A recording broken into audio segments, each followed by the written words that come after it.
One after another. A husband dead of natural causes. There was no autopsy, no testing. He was cremated. His ashes were scattered at a lake. That was it. A son dead from seizures. And I'm like, oh my God, this mother must be devastated. She lost her husband, now she loses her son.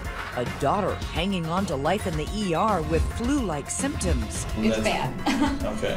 She was as close to death as you could get. And a mother and wife, a devout church organist, left to shoulder the burden. Either this is a terribly unlucky family or something fishy happened here. But just how fishy? That's what police want to find out in a stunning interrogation. Dear God. Tonight, piecing together the secrets in a highly unusual family, the tell-all diary. Their bedside reading? We had a book on poisonous plants. Their garage, always prepared for an emergency. Who has antifreeze in the summertime? And a very strange way of expressing sympathy. I didn't want another one to die in the house. And why is that? Because houses are nasty after somebody's died in it. So who's left in the family, if they can survive long enough? Did you think somebody else was going to be next? Talking on camera for the first time only to 2020, the daughter who did live to tell. I consider them as killers who hate me. What's wrong with these people? What were you thinking at that point? Oh God, another one. A family plot. Good evening. Thanks so much for joining us this Saturday night. I'm Elizabeth Vargas. David is away. Get ready for something you rarely see outside a courtroom. All the detective work and the interviewing of suspects that goes into catching a killer. It is an investigation that 2020 worked on for 2 years. A bizarre family plot that culminates in the discovery of a secret diary. And this ominous line from it that says so much. Only the quiet ones will be left. Here's Deborah Roberts. At the foothills of the Ozarks sits Branson, Missouri, the Las Vegas of the Midwest. Drive 45 miles north on old Route 66 and you're in Springfield, a tranquil college town where the buckle of the Bible Belt meets beer joints. Here on Page Street, in a modest 900-square-foot home, Diane Stouty and husband Mark embody that unlikely mix of holy water and firewater.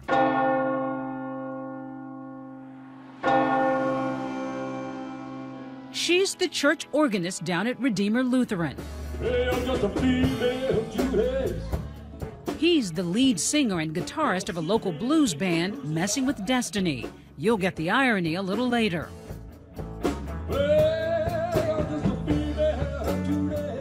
Together, the couple, former college sweethearts, are raising 4 kids in that small house.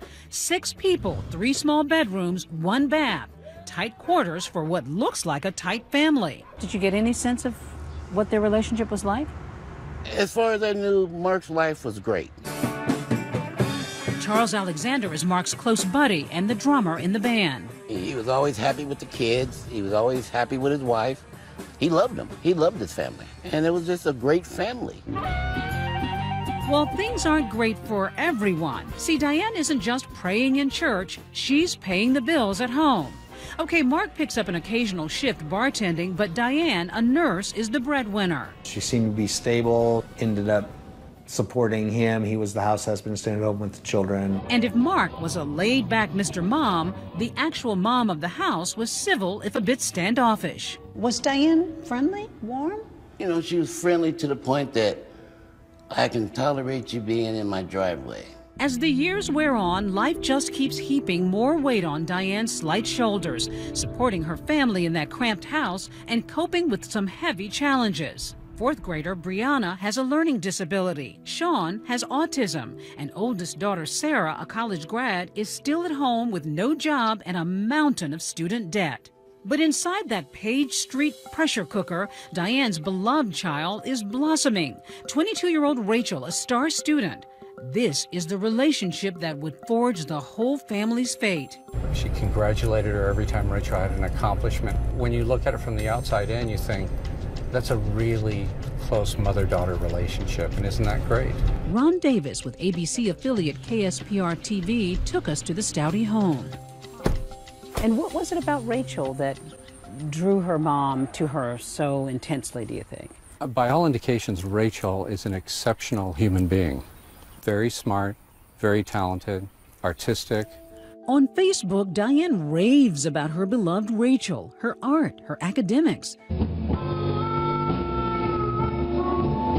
But nary a mention for her husband, Mark, who in April of 2012 is finally having his moment in the spotlight. We had a good band. We were literally taking off. He's flying high, messing with destiny is booking semi-regular gigs in Branson, joining the Aretha Franklin impersonators who get marquee billing. It's also Mark's birthday weekend. These are pictures from rehearsal that night, where Charles notices that Mark isn't quite himself. What did you think was going on with him? He was just so out of whack. And it wasn't like he was drunk or anything. He was just out of whack. He wasn't with us. Then the next day, more odd behavior. He just showed up at my door one day, Saturday. And I said, Mark. And he goes, oh, I'm here to celebrate my birthday, Charles. Only one thing struck me so out of place. His skin color. What did it look like? Yellow. His skin was actually a yellowish color. So something was wrong with him. Something was wrong with him. He's right. On Easter Sunday, Diane comes back from church and finds her husband dead in bed. I was devastated. Did you have any inkling that anything was wrong? Did you get any clue that Mark's health might have been bad? No. Yet Diane tells authorities her husband's been sick and refused to see a doctor. There's a curious ring of blood around Mark's mouth, but it's not enough to alarm the medical examiner, who rules the death due to natural causes. It was a bit of a shock, but I thought, well, he doesn't really exercise, doesn't really cook, so probably not real healthy eating habits. There was no autopsy, there was no testing. He was cremated. His ashes were scattered at a lake. That was it. Diane organizes a memorial service at Redeemer Lutheran Church. What was that like? Well, it was sad. It was a sad event. The wife wanted us to do a song in his honor. So we played the song. Mark's favorite song, Darkest Hour. This is their audio recording from that day.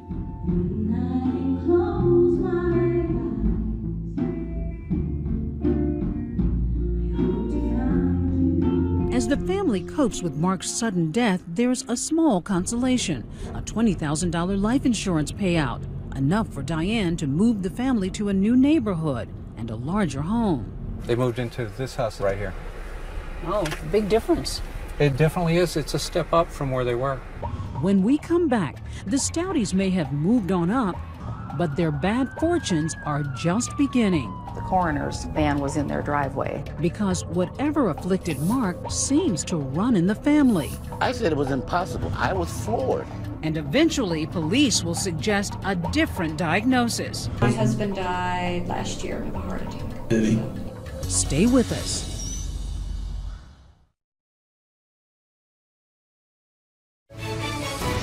"2020 Saturday" continues with more of A Family Plot.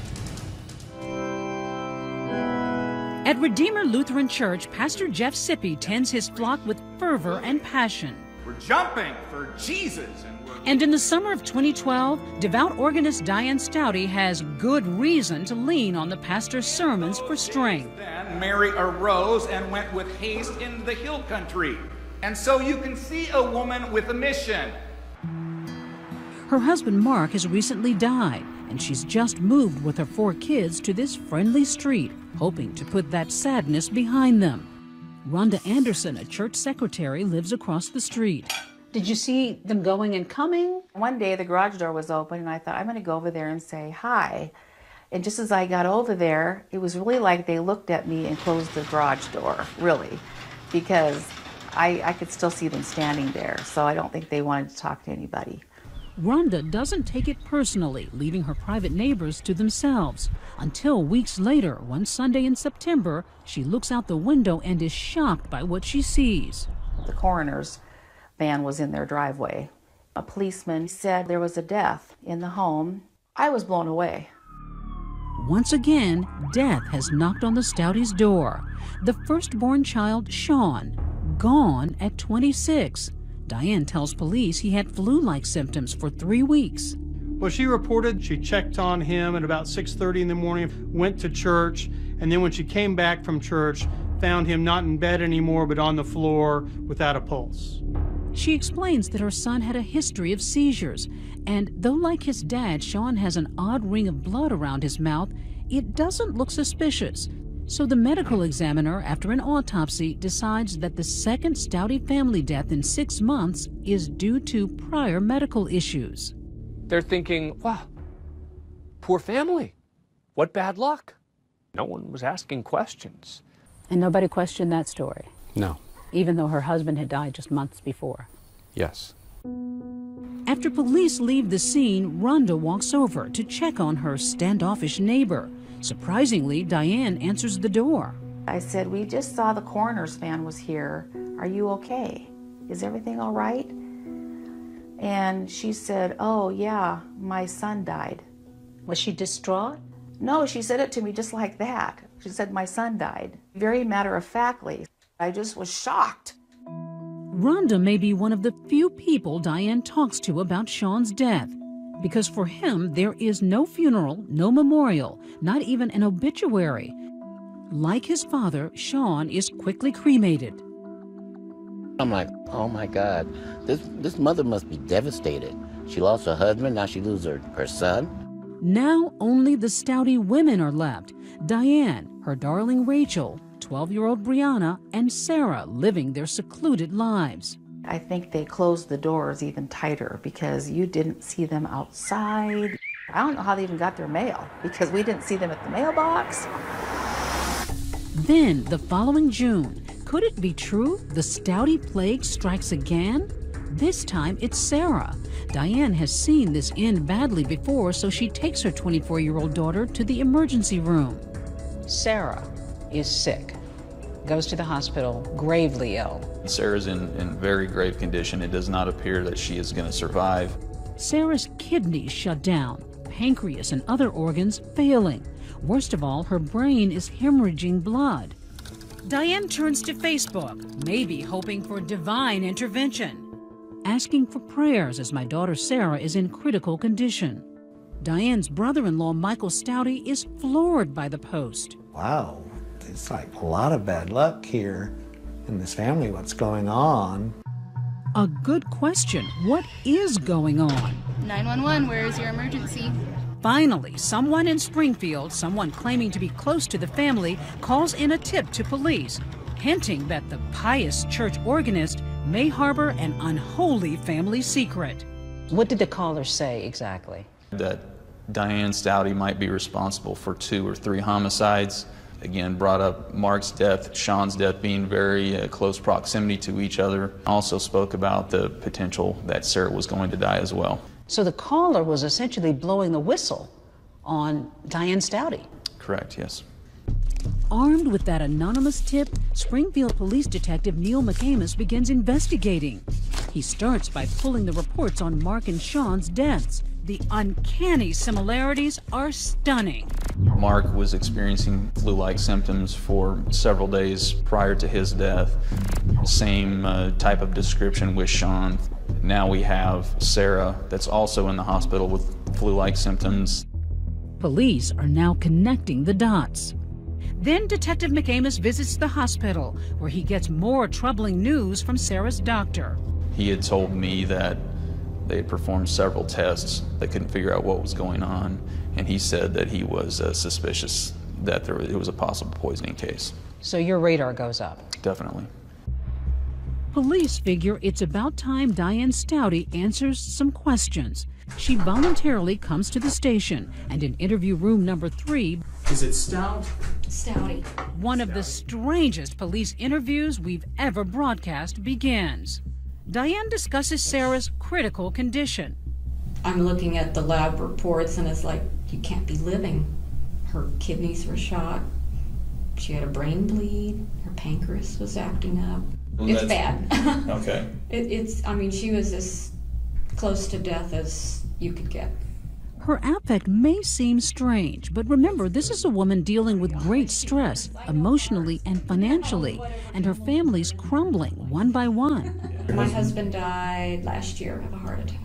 He had a lot of medical issues. Did he? So, yeah. What kind of stuff did he have? Oh, he had liver problems. He was diabetic.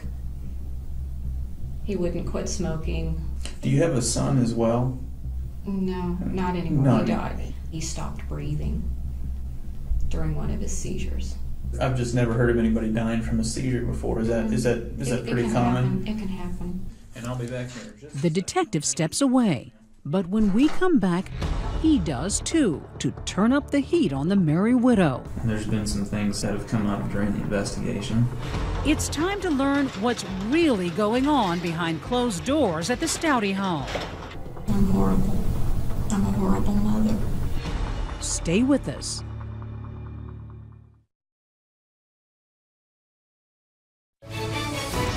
"2020 Saturday" continues with more of A Family Plot. Over the course of 14 months, the quiet, God-fearing Stouty family seems as cursed as an Old Testament transgressor. Member after member inexplicably struck down. Mark Stouty, who fronted a blues band, and 26-year-old son Sean, both suddenly dead. 24-year-old Sarah lying in the ICU, her kidneys and brain failing. Now police want to know, is this a matter of bad luck or bad intentions? Which is why Diane Stouty, wife, mom, and church organist, is sitting in the interrogation hot seat. Don't know what I can tell you. With cameras rolling, Detective McAmis asks about her marriage, and for the first time glimpses a reservoir of resentment. We were still married, but it was not what you call a good marriage. Have there been any infidelities on either side? He had. He was running around, and he would drink and smoke pot. And So he wasn't a very good guy, is what you're saying? Yeah. Even with all his faults, I still loved him. In this police interrogation video, Diane reveals cracks in the foundation of the Stouty home. Was there ever any physical abuse towards you? No. Nothing like that? I mean, I didn't think it was that bad. But my kids would probably say otherwise. I wasn't happy. Okay. Now watch as he deploys a classic interrogation technique, shifting from inquisitor to sympathizer. I'm a believer myself, so I understand where you're coming from on that. He tells Diane sometimes even the righteous reach a breaking point. So what happened with Sarah? As far as did I do something to her, I didn't do anything to her. I mean, I guess I could have taken her to the ER sooner, but I didn't know. A major reveal. Diane may have delayed taking her daughter to the hospital. And that was just kind of where her story started to crumble. But I'm horrible. I'm a horrible mother. Then a suggestion that Sean may have been suicidal. But again, she admits she did nothing to help. He'd been threatening to kill himself, and I didn't want to bother because I was tired of it. I'm such a crummy person. Now's your chance to tell us why and to show some remorse and ask for forgiveness. Then she drops a bomb. Put it really short and sweet. I knew they were drinking antifreeze. Drinking antifreeze? And I was so mad at them, I didn't want to take them in. You knew, Diane, that they were drinking antifreeze because you were giving it to them. I didn't know what else to do. I really didn't. And there it is. After 2 hours in the box, Diane Stouty quietly confessing to poisoning her own children with antifreeze.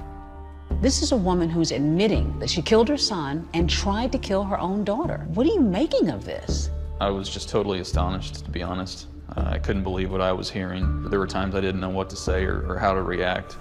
How long had you been giving them the antifreeze? Maybe a couple of days. And what were you putting it in? Coca-Cola. How much would you put in? A couple of teaspoons, maybe. But why antifreeze? She explains that it's easy to get and easy to disguise. The main ingredient, ethylene glycol, a colorless, odorless, sweet-tasting, and deadly chemical. Killing someone with antifreeze is a classic way to try to mask what you're doing. It takes time, it's relatively flavorless, and there are no immediate signs after death unless you're looking for them. Now it's all pouring out, a full-blown confession.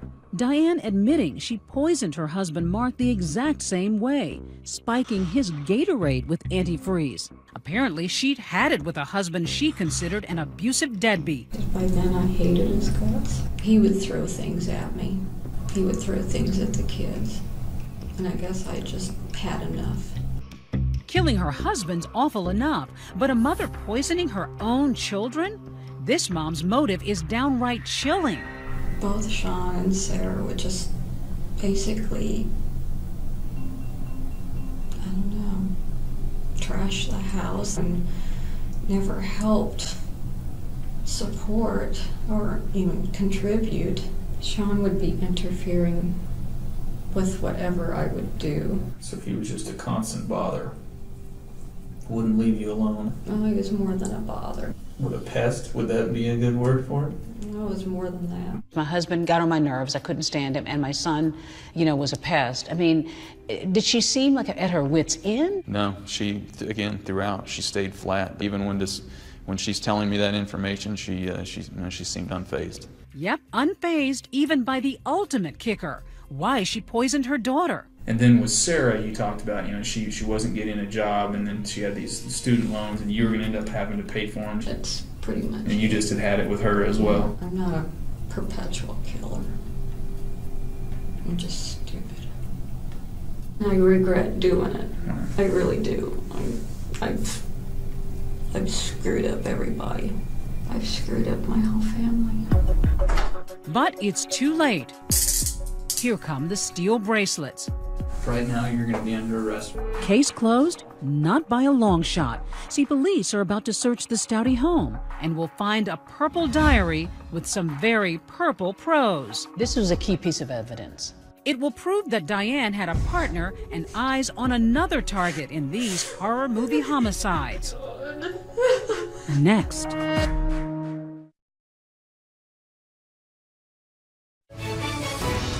2020 Saturday continues.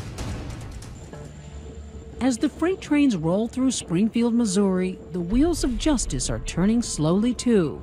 Police are interviewing 22-year-old Rachel Stouty, a star student, gifted musician and artist, her mom's pride and joy.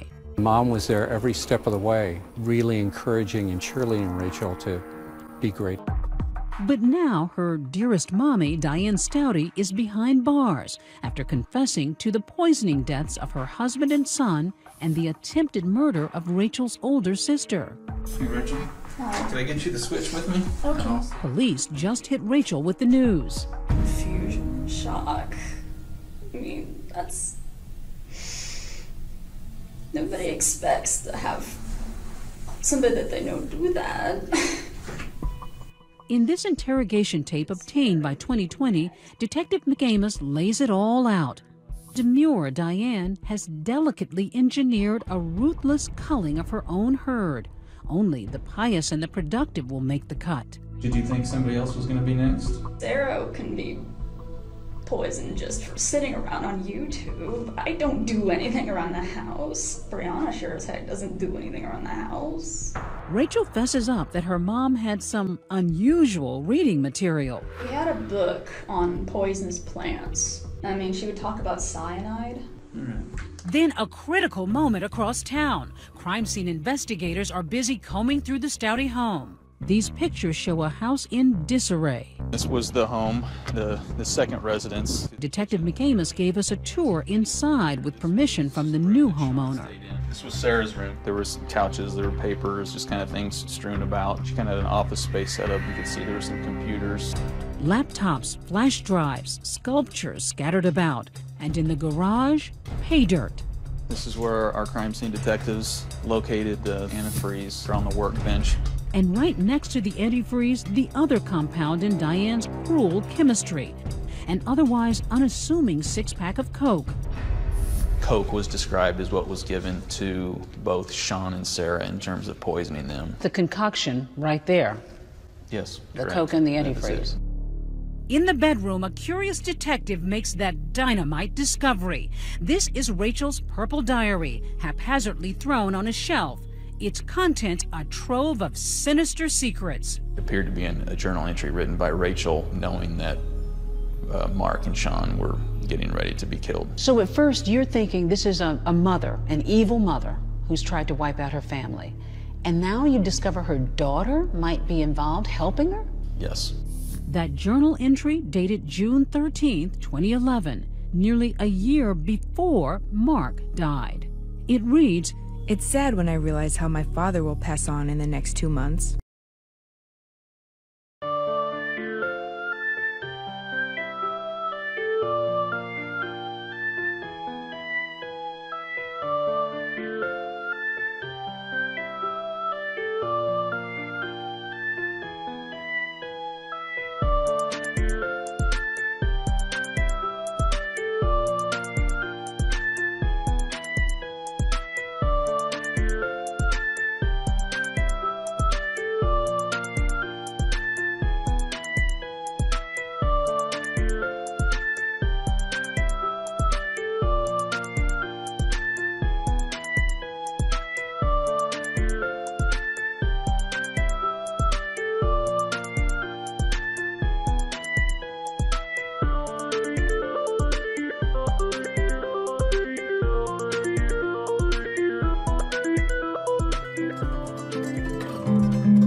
Sean, my brother, will move on shortly after. It will be tough getting used to the changes, but everything will work out. That's pretty chilling. Very. She's writing in a journal about killing her father and her brother. It was extremely alarming. I'm gonna have you wait here for just a second. Back at the station, Detective McAmis leaves the room and gets briefed on that explosive diary. He returns in a different mood. Rachel, do you recognize this. Yeah, I remember this. This is Missouri, and now it's time to show me. You wrote this then, is what you're telling me? Okay. I'd had a lot of really bad dreams about them dying. I talked to Mom about it, and she mentioned she was thinking of hurting them. Rachel's bad dream just beginning. McCamus isn't buying her story or her tears. What did you tell your mother? That it would be quick. That it'd be easy. Rachel reveals the awful truth. Mother's favorite was also Mother's little helper. When did you guys come up with this plan? I mean, we talked about it, like Christmas. She's sitting right here. She's starting to tell you the whole thing, and she basically owns up to it. To hear the daughter and the admissions that she's making and that this was a plan, and I was totally shocked, totally stunned by everything that had taken place. It was just a completely surreal feeling. The mother-daughter duo carefully plan and research all options. Suffocation, pills, Googling how to kill your husband. The devout Christians even explored witchcraft. Like on my computer specifically, there's a lot of Wicca sites. Before settling on antifreeze. Because in general, you could put it in something and you couldn't taste it. What else did she tell you? She wanted a specific tasteless one. Rachel, whose idea was this? Mom brought it up, and we discussed. Mom recruiting daughter to help her systematically kill her husband, her son, and then poison her daughter? It's almost unheard of.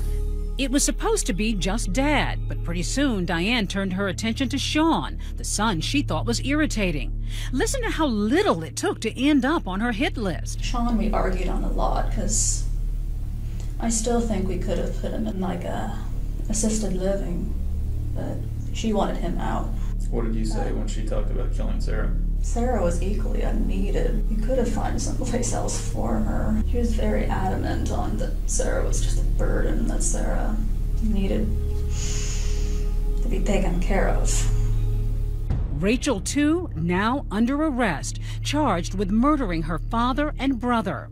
Her sister Sarah still fighting for her life. When Rachel was arrested, there was a big clue found in her purse. That's right. Her purse was searched, incident to arrest, and there was a note. With her sister Sarah hospitalized, the star student Rachel had authored a poem worthy of Edgar Allan Poe.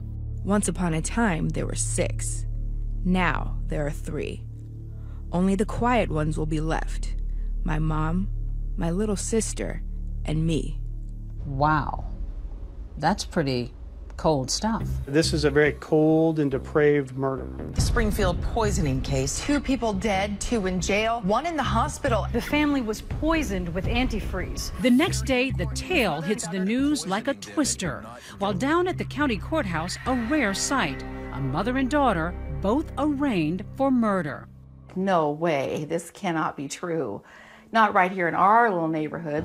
But no one is more surprised than Mark's old bandmate, Charles Alexander. I was floored. And when I heard that he was poisoned, then I just cried. I collapsed. I said, I can't believe this woman did this. Looking back, he begins recalling little quirks about his friend's wife. I was never really allowed in the house for some strange reason.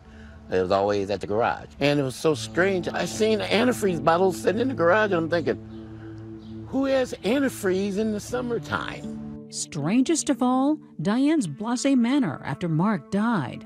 I went to her house and asked her what happened. And she proceeded to tell me like she was giving me a recipe to a cake. No emotions, no nothing. Just matter of fact. It was just like, oh, he died and you add 2 eggs. Also shocked, Diane's fellow church members at Redeemer Lutheran. Well, maybe except for one. Remember that anonymous 911 caller who first tipped off police? Do you ever find out who blew the whistle on her? We were able to determine that the anonymous caller was actually the pastor at Diane's church. The pastor turned her in? Yes.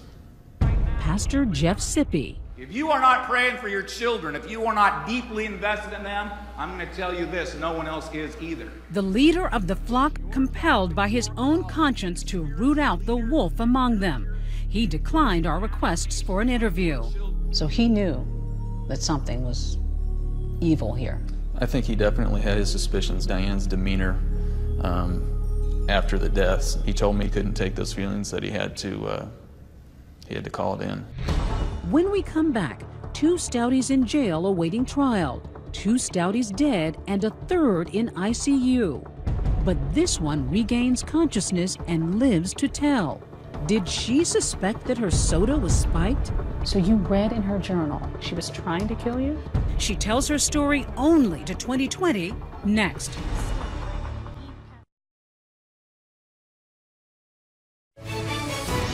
.2020 Saturday continues with more of A Family Plot. You're looking at a woman who defied all the odds and lived to tell, surviving a vicious poisoning. Well, this is where I sleep. 24-year-old Sarah Stouty has had to relearn to walk and talk. I'm right here. Her speech still stunted from the irreversible brain damage she suffered. Tonight, for the first time, she's speaking out about the horror and betrayal. Sarah lost her father Mark suddenly in 2012, and her brother Sean just 5 months later. You found him dead. Yes. That must have been horrifying. Traumatizing. And more traumatizing, learning that her mom Diane was not her protector, but a predator, poisoning them all with antifreeze. And the icing on the cake, her younger sister Rachel was part of the plot. But I was asking, why? Why did my mom and sister kill my dad and brother and harmed me? Did you believe it, or did you sort of assume this can't be true? I assumed that it wasn't true. They were innocent people being blamed. But any trace of sympathy evaporates after Sarah reads in the newspaper why her mother poisoned 3 family members. She simply despised them. They really planned this heinous crime. I was shocked. I just felt like I wanted to strangle my mom because of what she did. The big question, why did Diane bother to rush Sarah to the hospital after leaving her son and husband to die at home? In a follow-up interview with a clearly rattled Rachel at the Greene County Jail, Detective McGamus wants to know. When Sarah got so bad, why did you take her to the hospital? Was it some last-minute tug of Christian conscience? Apparently, no. I didn't want another one to die in the house. And why is that? Because houses are nasty after somebody's died in it. I get a lot of nightmares. But what Rachel tells police next may be the most heinous of all. She and Mom Diane weren't exactly finished. Brianna, who's she next? When were you guys gonna kill Brianna? Sometime after Sarah. Brianna, the youngest member of the Stouty clan, a tender 12 years old, too young to drive, but old enough to drink her mother's poison, antifreeze, in her root beer. They were going to kill the little girl as well? 12-year-old girl. What's wrong with these people? And what was the reason for Brianna? Because I know there's no way in hell I'd be able to take care of her. I can't take care of me. So how could I ever take care of her? She had described Brianna as a burden. They didn't want her around the house. That was her explanation. 4 people? They would have killed 4 people in this house if they could have? Correct. Rachel said that her mother was the only one that understood her. They could relate to each other, and it was just going to be those 2. Do you think this was just a case of a mom and daughter who just, in some sick way, wanted to have a simpler life? I don't think that there's going to be any acceptable, remotely rational explanation. The question is, how could this have possibly happened? Did the police blow this thing? Could they have prevented Sarah's poisoning by connecting these dots? I think it's easy to go back now, and there was nothing at that point to indicate anything malicious. Neither one of them knew about the other deaths. But what about the medical examiner's office, who critics say bungled the bodies of Mark and Sean by missing obvious signs of foul play? They defend their work on the case. When you have physical findings at the autopsy that match the story that was given, typically other organs aren't looked at microscopically. Saying antifreeze is difficult to detect unless you're looking for it. Later tests did confirm that Sean's body had the presence of that killer chemical, ethylene glycol, found in antifreeze. That news came a bit late for Sarah. Still, she's learned to accept her new reality, living in an assisted care facility, more alone than ever. Do you still consider them family? Not anymore. I consider them as killers who hate me. You're angry. I just felt like I want to slap both of them and calling them B-words. Their family plot uncovered, perhaps it's no surprise that mother-daughter murderers would eventually turn on each other. And sure enough, Rachel made a last-ditch effort to save herself with a plea deal. Reaction to a guilty plea from Rachel Stouty, the Springfield woman charged with poisoning 3 of her family members. Throwing her mom under the bus. That's crucial. The fact that her daughter has pled guilty, seems ready to testify, could in and of itself be enough to convict her and potentially send her to death row. When we come back, Diane Stouty in court. And for the first time, the daughter she poisoned coming face to face with her sister and mommy dearest. And what would you say to Rachel and to your mom? Stay with us.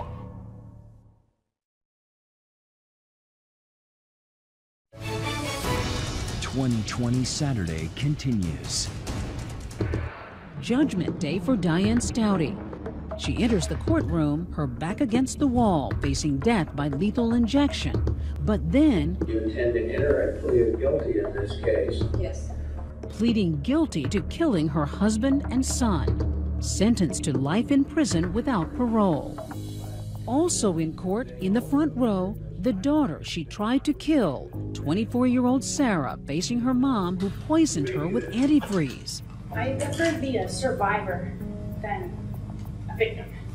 She not only took away my dad and brother, but she took away my independence. Callous to the end, Diane never bothering to look at her damaged daughter. Yet weeks later, when it's Rachel's turn to be sentenced, she dissolves into tears, reading a statement to her sister. I'm sorry that I couldn't find the courage to stand up for what was right. Your suffering could have been prevented, and I hate myself for not being there for you. And yet for all the pain and loss, today Sarah says she harbors no ill will. I forgive my mom